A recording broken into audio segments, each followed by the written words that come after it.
Group 1 నిర్వహణపై అవగాహన లేనిది జీవన్ రెడ్డికే కానీ హరీష్ రావుకు కాదని ఆగ్రహాన్ని వ్యక్తం చేశారు బీఆర్ఎస్ ఎమ్మెల్యే పాడి కౌశిక్ రెడ్డి. గ్రూప్ 1 ఇంటర్వ్యూలకు 1:100 నిష్పత్తిలో పిలిస్తే ఎలా అంటూ కాంగ్రెస్ ఎమ్మెల్సీ జీవన్ రెడ్డి చేసిన వ్యాఖ్యలకు ఆయన కౌంటర్ ఇచ్చారు. వైఎస్ఆర్ హయాంలో జీవన్ రెడ్డి మంత్రిగా ఉన్నప్పుడు గ్రూప్ 1 ఇంటర్వ్యూలకు 1:100 నిష్పత్తిలో పిలిచారని గుర్తు చేస్తూ కౌంటర్ అటాక్ చేశారు కౌశిక్ రెడ్డి. 1:50 ప్రక్రియ అనేది ఏదైతుందో మెయిన్స్కు ఎంపిక చేయడం జరుగుతుందని చెప్పి అందులో మెన్షన్ చేయడం జరిగింది.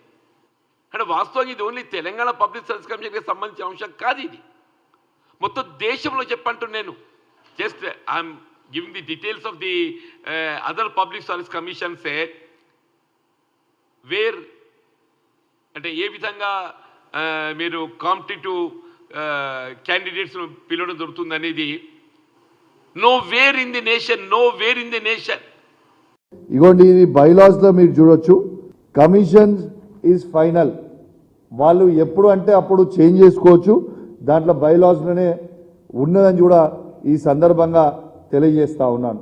అదేవిధంగా జీవన్ రెడ్డి గారికి గుర్తు చేస్తూ ఉన్నాను, వారు మంత్రిగా ఉన్నప్పుడు వైఎస్ఆర్ గారి క్యాబినెట్లో ఉన్నప్పుడు ఆనాడు వైఎస్ఆర్ గారు కూడా 1:100 చేసింది కూడా తనకు గుర్తు చేస్తూ ఉన్నాను. తనే క్యాబినెట్ మంత్రిగా దాంట్లో వైఎస్ఆర్ క్యాబినెట్లో ఉండి కూడా తనకు తెలియదు అంటే ఇది ఒక సిగ్గుచేటు అని చెప్పి సందర్భంగా తెలియజేస్తా ఉన్నాను.